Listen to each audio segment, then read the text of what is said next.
everybody who she is in the Fever win over the Wings in what was a blowout victory. One where Clark didn't even shoot the ball well again, but she completely dominated the game and shows the difference between her and everyone else through her play. Caitlin Clark didn't just play basketball against the Dallas Wings. She put on a masterclass in how to control a game without even having her best shooting night. The Indiana Fever didn't just win. They dismantled the Wings in a blowout that felt like a public service announcement. Caitlin Clark has arrived, and the rest of the league better take notice. Clark said, folks, forget what she's talking about. Today, I'm going to run the show. Today, I'm going to control the pace. Today, I'm going to dictate how this team plays basketball. And in the first half, we saw The Fever have gone from being the WNBA's favorite punchline to the league's most fascinating storyline faster than you can say playoff contention. And the epicenter of this basketball earthquake, none other than Caitlin Clark, the corn-fed phenom who's finally been set free like a basketball kraken after months of being treated like the awkward +1 at her own party. She didn't walk into this game asking for permission. She seized control. She dictated the pace, orchestrated the offense, and put her stamp on every possession. Even when the shots weren't falling, her fingerprints were everywhere. Playmaking, anticipation, vision, all of it on full display. And the result? A Fever team that finally looks like they know exactly who they are. Natasha Howard running the floor. Yeah, I shit you. Folks, fans have a voice. Sometimes when the noise gets too loud and they're tired of hearing from it, they say, let's just buy in a little bit. Let's let Caitlin Clark be Caitlin Clark. Think back just a few weeks ago. The Fever's locker room atmosphere was about as inviting as a family Thanksgiving dinner where someone just brought up politics. The vibes were ice cold. Chemistry was non-existent. It felt like every player was trying to survive instead of thrive. But now, this team is moving like a NASA-engineered machine powered by basketball genius. And the engine? Caitlin Clark. She's not just running the offense, she's reinventing it. She's the architect, the engineer, and the spark plug all rolled into one. The Dallas Wings didn't know what hit them. Everyone on the Fever ate in this game. And you can trace the turning point back to one major decision, saying goodbye to DeWanna Bonner. We're talking about when we are referring to Caitlin Clark running the show. Caitlin Clark running the offense, being the innovator of offense, the distributor of offense for the... Bonner came into the locker room like she was the headliner at Coachella, only to find out she was booked for open mic night at an empty coffee shop. She tried to wedge herself into a role that already had Caitlin Clark's name carved into it. It was like someone trying to replace the Mona Lisa with a blurry selfie and expecting the Louvre to nod in approval. The Fever didn't just cut her, they exorcised her. The moment her locker was empty, you could almost hear the collective sigh of relief from the rest of the team. Analysts will say, they should have traded her. But here's the truth, she was untradeable. No team was giving up a core player for a veteran well past her prime. Instead, Indiana Fever, this is exactly what we mean. Right here. This game was an absolute blowout.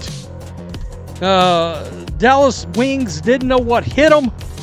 Everybody ate. The Fever brought in Ari McDonald, a spark plug who had already shown flashes of being the kind of energetic presence this team desperately needed. Bonner's exit was more than a roster move.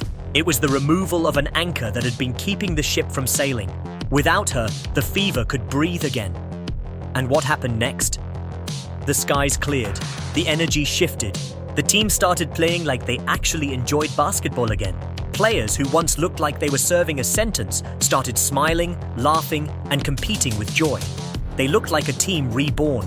And when it comes to team chemistry, the Fever are like a sorority now, tight-knit, inseparable, and ready to go to war for each other. Indiana Fever just released cut their losses, right? And I hear these analysts saying stuff like, they should have held out for a trade, or I wish they had got a trade for her. She was literally untradeable, right? There's no one sitting off in the corner sulking. Everyone's engaged. And the outside noise? If anything, it's making them tighter. Into this new culture stormed Sophie Cunningham, the human embodiment of a triple espresso shot. While most had written the Fever season's obituary, Cunningham injected pure adrenaline straight into the team's veins. She became the hype woman, the enforcer, and the motivator all in one. When the team needed a spark, she didn't hand them a match. She threw Molotov cocktails of energy. During timeouts, while others caught their breath, Cunningham was drawing plays in the air with the urgency of someone explaining the ending of a Christopher Nolan movie before the credits rolled.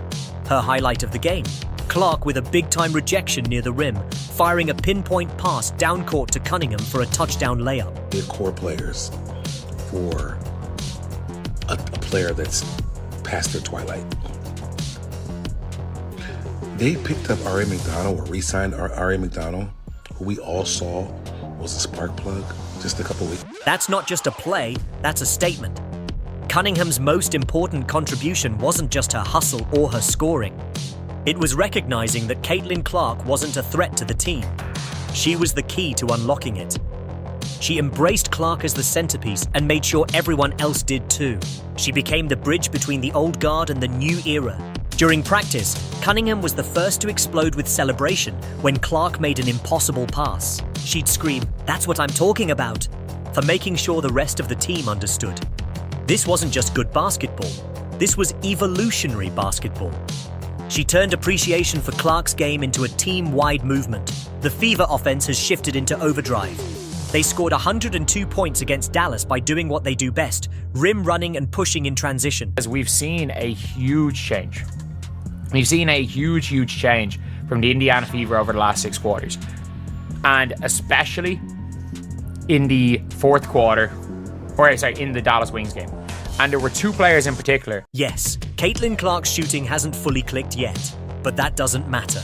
Because being a great point guard isn't just about putting up points. It's about running the game like a chess master.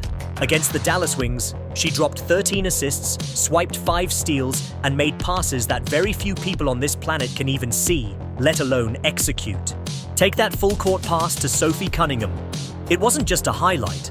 It was a reminder that Clark's basketball brain is working at a speed the rest of us can barely process. Another dime in the fourth quarter to Kelsey Mitchell for an uncontested layup. This team is like a sorority group. I'm not joking. They are so closely bonded, like the energy that all of them have with each other. There is not like where you see and someone looks a little disconnected. This is literally... That's Clark turning defense into instant offense, manipulating space and angles with surgical precision. This Fever team, with Clark at the controls, is starting to click in terrifying ways. They've got 2 huge games before the All-Star break, and if they win both, they'll be right in the thick of the playoff picture heading into the second half of the season. And they're playing like they know it. There's urgency in every possession, the kind of urgency you see when people find out their Netflix free trial ends tomorrow and they still have 3 seasons to binge. The stats tell part of the story: better shooting percentages, crisper defensive rotations, more assists, fewer turnovers.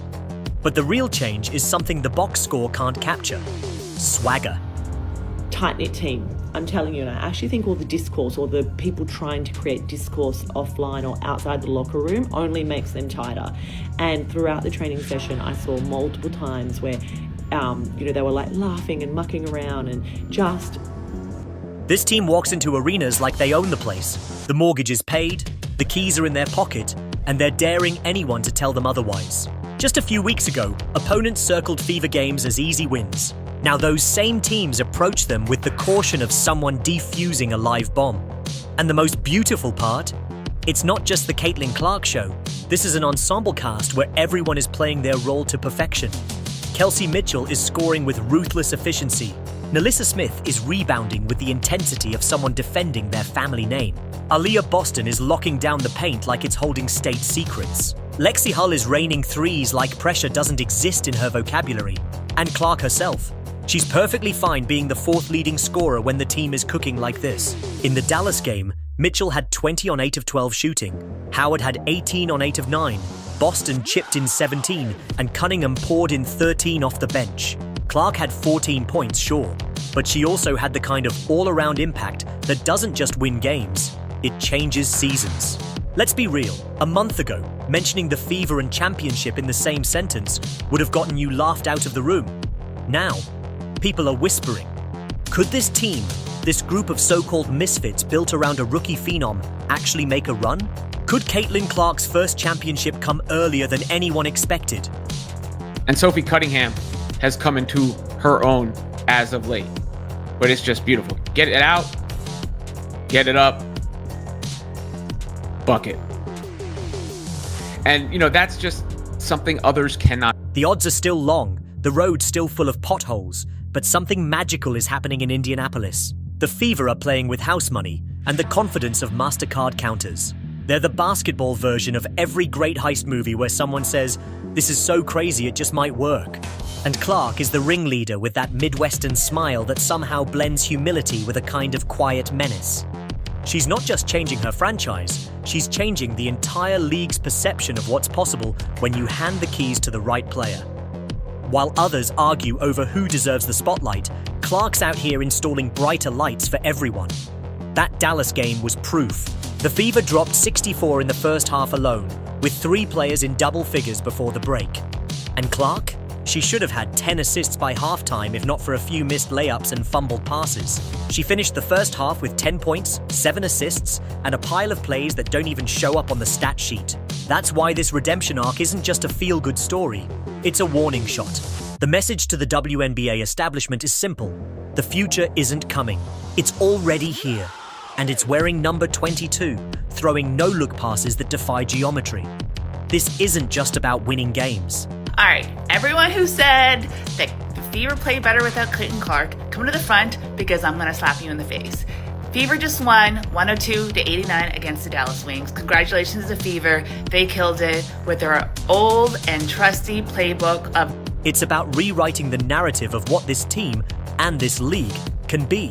That 2-game winning streak, that's just the appetizer. The main course is coming, and it's going to be a feast that the basketball world won't forget anytime soon. The Fever aren't just hot, they're combustible.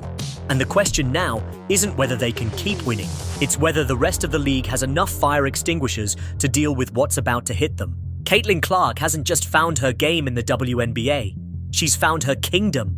And her reign? Oh, it's only beginning. Long live the Queen. The Fever have broken. And what's emerged on the other side isn't just a basketball team. It's a movement. It's a culture. It's proof that when you strip away ego, embrace your best player, and play for each other. Never seen a Fever game before? They're fast in transition, but huge with the long bombs. Caitlin Clark is there. Run to the other side quickly. That's where they got the majority of their points. Poor Paige Beckers. You're such a huge talent, and you're just drowning with this terrible